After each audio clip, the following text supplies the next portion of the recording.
Pull up, grab the fuel nozzle, and get ready to fuel up on trends and strategies to grow your travel center business in this episode of the Truck Stops Here, brought to you by NATSO. Now, here's your host, Amy Toner. Hello, and welcome to today's episode of the Truck Stops Here. I'm your host, Amy Toner, and I'm here with a special co-host, Miss Ginger Laidlaw. Hi, Ginger. Amy.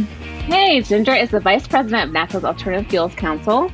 We always make sure to include her in any conversations on alternative fuels, since she has a lot of insight into that market. You are listening to NATSO's Truck Stop, NATSO's podcast, The Truck Stops Here. NATSO is the National Trade Association for Truck Stops, and our mission is to advance the success of truck stops and travel centers, and this podcast is just one of the many ways that we do that. Today, our guest is Mike Roeth, Executive Director of NACFE. Thanks for joining us, Mike.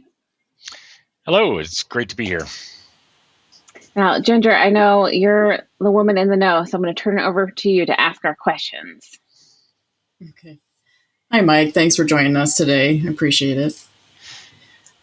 So let's break down these acronyms first here. So NACFE stands for North American Council of Freight Efficiency. Yeah. Do I have that right? Yeah, okay. You've got it right. I mean, we call it NACFE, North American Council for Freight Efficiency, but anyway, that middle on, for, with, of, we don't care a whole lot about that, but we're here working in North America on moving goods using less fuel and doing that more efficiently, so we can save money and have less emissions in the atmosphere. Great. So Mike actually spoke at a Connect conference last year. In February, and spoke to kind of the things we're going to talk about today. I don't know if a whole lot's changed. Maybe it has since then. We're always constantly moving around, right? We're trying to figure out what's going to come out first. Yeah, I think kind of what's changed in the last year or so is, we've been talking about alternatives to diesel for decades, and we are now in it. We are now in the beginnings of what we believe will be a polyfuel future for a while. I say for a while because I think long-term electric-based vehicles, whether it's passenger cars, motorcycles, all the way up to 18-wheelers, are very likely. Whether it's battery electric trucks or electric trucks that are their range extended with hydrogen. What we typically call a hydrogen fuel cell truck. I mean, those are not only are they zero emission and good for the environment, we believe that they have a whole lot of other practical benefits for the trucking community, including how much drivers really love these trucks. That's the future, but that future is a long way off, Ginger. That's probably that's decades away. I mean, it's days away in certain markets like e-commerce vans delivering that Amazon UPS FedEx package to your door today, or those are closer in, but a lot of these applications for longer haul freight, quicker refill times, disparate routes, more challenging duty cycles, those are out there in the future. But you kind of spoke to a little bit. Yeah, sorry.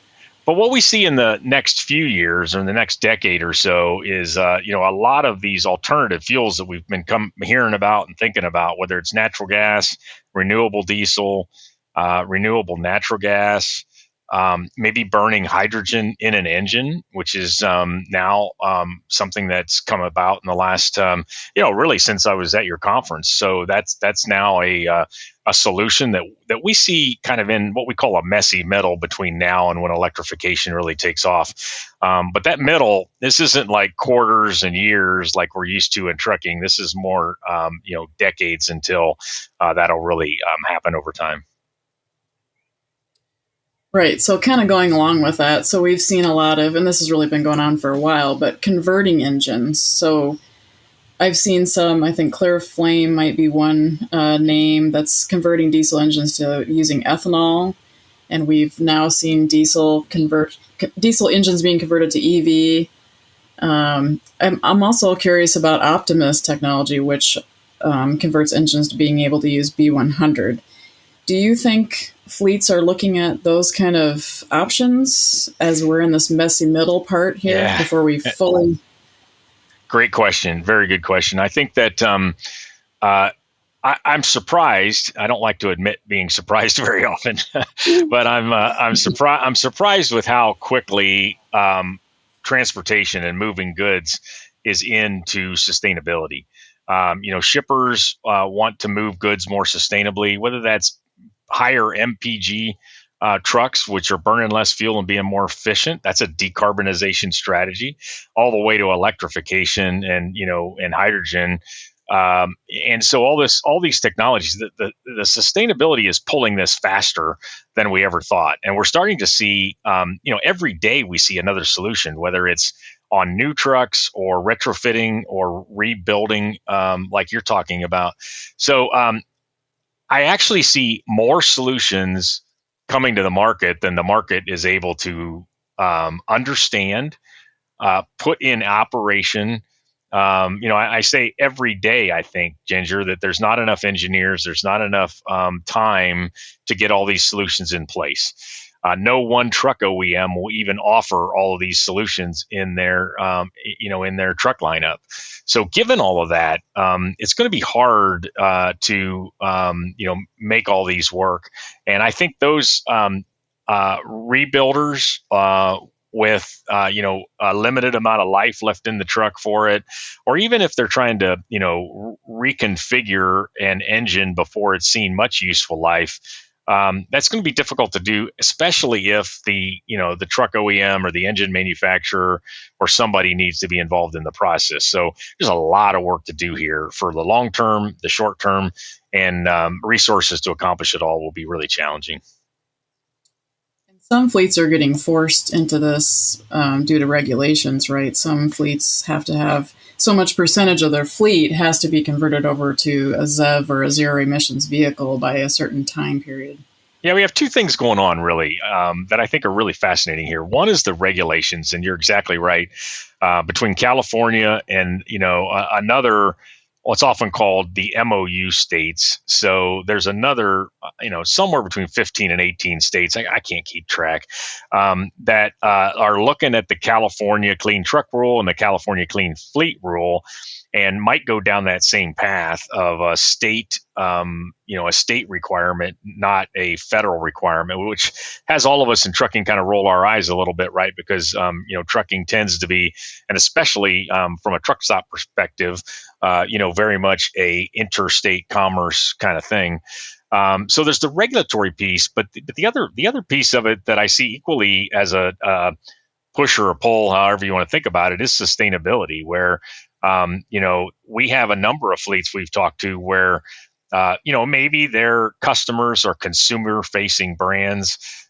Think about like automobile dealers or automobile manufacturers who want their incoming goods to be brought in a sustainable, zero emission truck. Maybe that we've heard it from a number of fleets that do those kind of manufacturing moves, having a lot of pressure to move fast here. So, we will see. That's part of the confusion because I've heard of a lot of unrealistic demands, actually, both from the regulators and from these sustainability pieces that the trucks just aren't there yet, and the ability to charge them, fuel them, as well as have the trucks that can do the job, just is not ready. So that's where we come in. I mean, we're trying like heck to help place these technologies in the best customers and duty cycles to be successful, and that's where the winning and the losing, if I can be as bold to say, will happen at the fleet level and even at the manufacturing level. So NACFE has a program that you've been doing for years now. I'm not sure how many years, but for the Run for Less program, where you are your folks are testing out some different technologies through different fleets. Can you talk a little bit more about that? And what have you guys tested so far? You've tested EV, and what classes are we talking about here? So we're talking about Class 8. Have we tested EV for Class 8? So it's my pleasure so Run on Less started in 2017. We had 7 truckers in long haul, all diesel, disparate routes, haul their regular freight. And we showcased them doing that, and they averaged 10.1 mile per gallon. That was back in 2017, Ginger, which was kind of unheard of. Now it's a little more heard of. But in 2019, we did regional haul. return to base, still long, what we call long regional haul return to base. And that was, UPS and Schneider and JB Hunt and a number of fleets. We had 10 there. Those were all heavy duty Class 8 diesel trucks. We had one natural gas in the regional haul.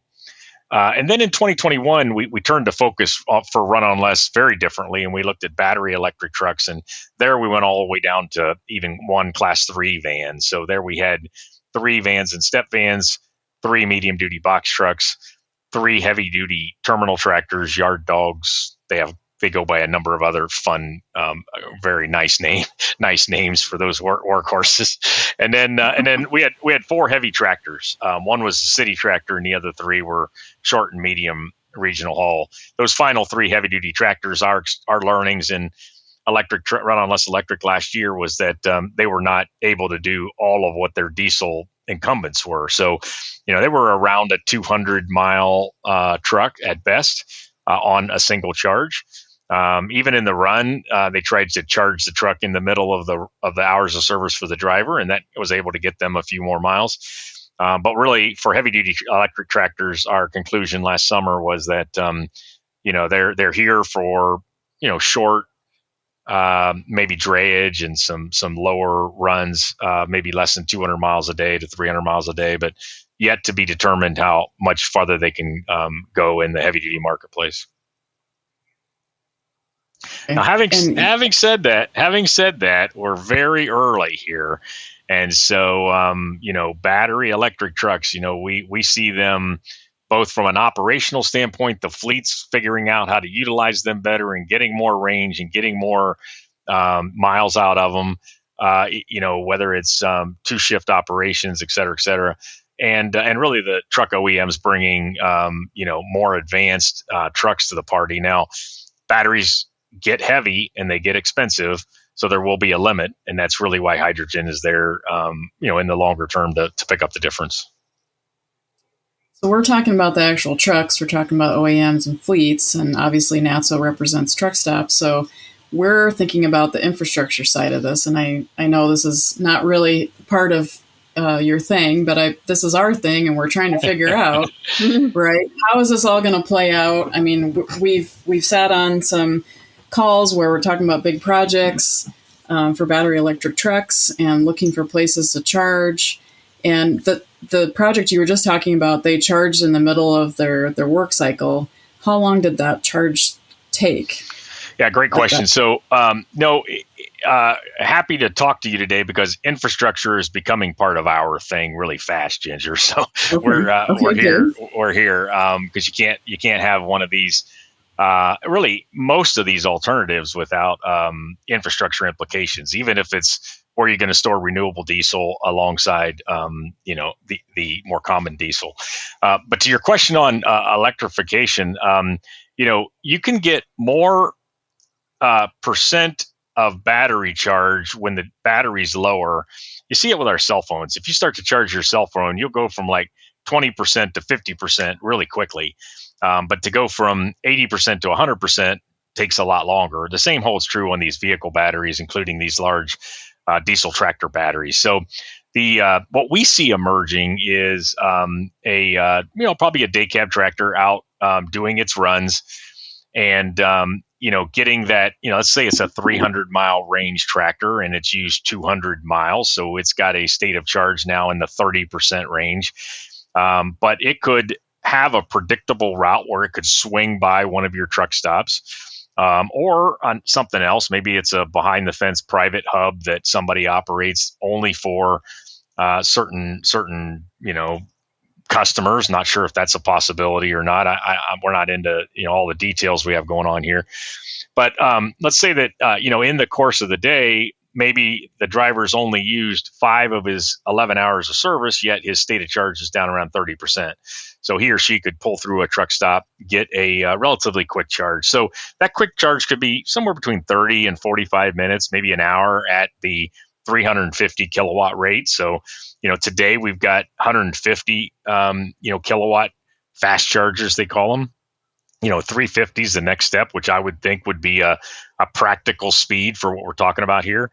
And that's before we get to the, MCS megawatt, which, is not ready for prime time yet, but that would even be a faster charge. So, I don't think there's enough talk yet about how that, what we would call that opportunity charging. Opportunity charging is what we're calling that right now. And I don't think there's enough discussion about what that would look like. How would that be, put into a truck stop? How might, because it's between overnight parking and a fuel island.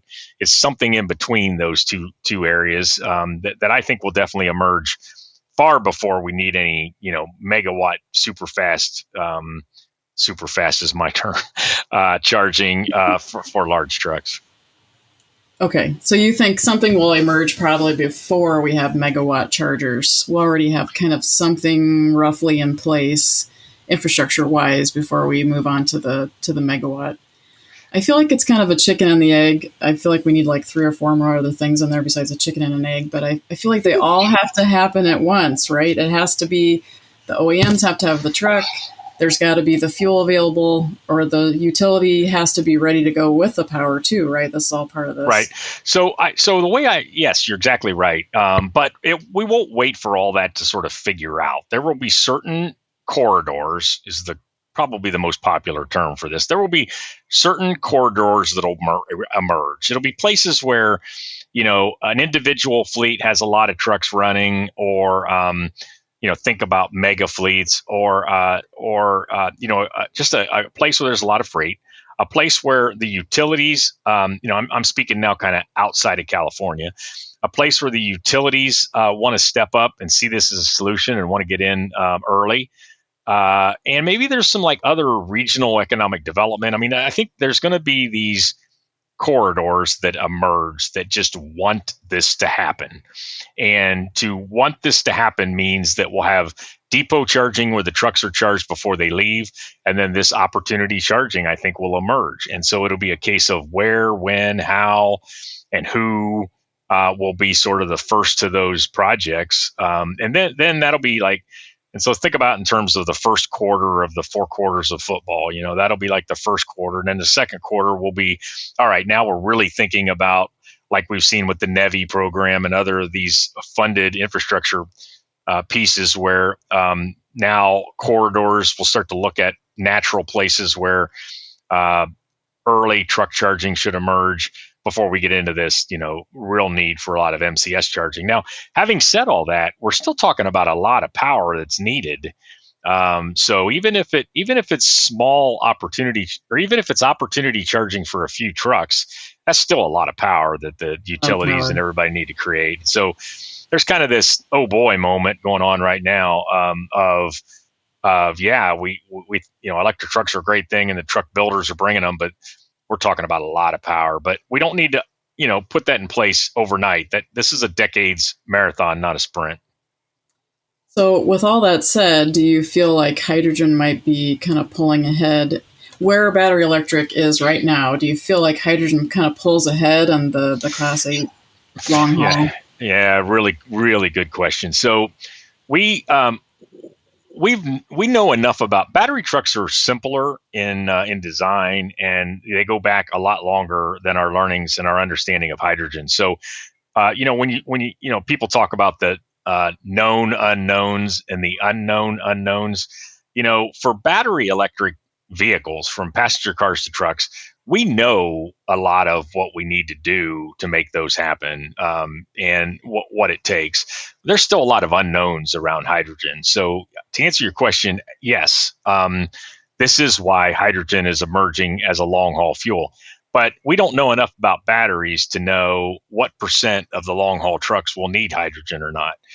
If that 300-mile battery electric truck I talked about gets to 400, 450, 500, and we can do an opportunity quick charge, practically speaking, somewhere to get that other 100 miles maybe, now we've got a truck that can pretty much get through the shift. Now, of course, we got team drivers, we got slip seated trucks, we've got automation maybe coming into the equation here. All of that might lead you to more hydrogen, but we don't know. We know the battery electric truck and what the infrastructure needs to get the electricity to it.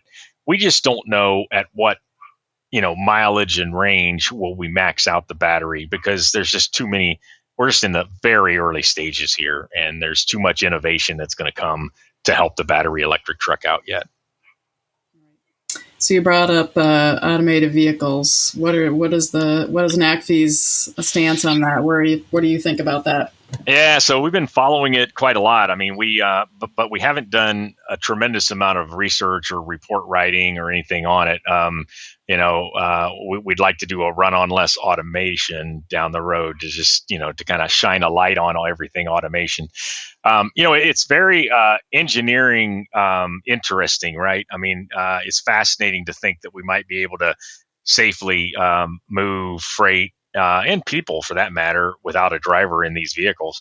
We have to remember that over 40,000 highway deaths a year in the United States alone. So driving, oftentimes we quickly think, well, drivers do a great job of driving cars and trucks, but yet we still have a lot of fatalities.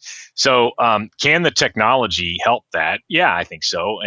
But what are all the other things that a computer can't do that a human can do behind the wheel? So as we've thought about it, I mean, we think the industry is coming around to a practical roadmap here of exit to exit, long, lonely highways. Some would say, don't we already put that freight on rail? Yeah, some we do, but a lot we don't. And so, automation, the exit to exit, where the truck doesn't need to make decisions around pedestrians and bicyclists and that sort of thing. Although last week, driving my motorhome, I saw a bicycle on a freeway. Yeah, I really did. Choice. Not a good choice. Yeah, that's exactly right. So, but when I think we need to get out of our heads, or at least out of our freight heads, too much of, moving freight through cities with no driver and thinking about the long haul. So that's where it makes some sense to us. And, that opens up a lot of productivity, asset utilization, truck driver shortage piece that we think has some possibilities. So we're keeping a good eye on it and helping the industry navigate it. What's your plan? So is there going to be a run on less project coming up this year or in 2023? Yeah, 2023, we're most likely looking at electric trucks again and the infrastructure piece. So primarily how, really getting into how do you go. In 2021, the run had 13 electric trucks in it at 13 different sites, but most of them only had one or two trucks at each site. So here we will likely look at how do you scale to 20, 30, 40 electric trucks? And it'll be a mix again of smaller vans and step vans and heavy duty trucks. I mean, we do have some depots putting, as we speak, 40, 50 Class 8 heavy tractors into it for things like drayage and shorter runs. So those would be candidates for a run next summer, but we're not exactly sure yet. We'll see. No hydrogen in the mix, though. No, because one of the things that the run was born out of real freight, real truck drivers, real technologies, somewhat available technologies. And as we actually looked at is 2023, is hydrogen ready? Is automation ready? And we just believe that they're not. We still have basically prototype trucks being fueled with, prototype fueling. And they're just not quite there yet. The run has a lot of reality in it, and being able to set early testing, if you will, or experience of operating these trucks in their early days. So it sounds like your advice, maybe for those who are trying to figure out what they're going to do with their travel plaza, the travel center, their truck stops. Trying to figure out what to do here is just kind of, this is not going to happen quickly, but it probably is going to happen. You probably need to prepare a bit for this, try to take advantage, maybe, I'm not saying you're saying this, but take advantage of those grant opportunities when they come up, and thinking about all that utility part of this, because that does take some time to get going. And you may be looking at hydrogen as well. We're not really sure still. Yeah, and I think Ginger, it's also in the interim of figuring out electric and hydrogen, these renewable fuels, whether it be diesel or natural gas, and natural gas itself, might come back and scale a bit in the decades leading up to this electrification. So, if I was to think about what would I do if I was running a truck stop. I would think about the I don't know if you call it the front, but think about what's going on with cars. I would work very diligently with my local trucking organization, the trucking fleets. That's where possibly this opportunity charging would emerge, maybe even natural gas. And keep my eye on all things, because I think it's I do believe that there'll be more fuels needed, and whether that's at the depot, at the truck stop, or something in between, it'll probably be a little bit of all of the above. So, as we say to the utilities, I think truck stops should be looking around their region. And what are those fleets doing? Is there a mix of vocational trucks that might fuel there? Day cabs, I could see a lot of, more day cabs coming through. And if that fuel would be available, whether it's gas, natural gas, renewable diesel, electrification, or hydrogen. And maybe I've even missed one or two there, ethanol. I think that's where the truck stops will find the early opportunities, rather than think about only the sleeper tractors coming through, doing their cross country runs. Thank you very much for all this insight, and I'm excited to see what you guys are going to do for Run for Less in 23. Yeah, so NACFE.org and runonless.com are the two websites, and everything is available, is free there. And I think a lot of interesting information. Looking forward to continually working with you guys. Okay, before you go, we have to ask you our fun questions. Are you ready for them? Yep. Okay, we call this our Fast Fill episode. Okay, what is your go-to on the road snack? Nuts, peanuts, almonds, walnuts. Okay. Do you prefer to ride or drive? Oh, drive. And my wife doesn't. We live in a motorhome, so we're out all the time on the road, and she does everything but drive, so I do the driving. Okay, if you're stuck at a truck stop in a snowstorm, how do you pass the time? Oh, well, it would probably be streaming something and studying up on either these technologies, maybe watching some shows, that sort of thing. So I would think it would be streaming. Okay. How do you take your truck stop coffee? Black and dark. Okay, and the last question is a controversial question, tongue in cheek, but is it truck stop, travel center, or travel plaza? Oh, wow. I would probably say truck stop, but I love the travel center idea. Yeah. All right.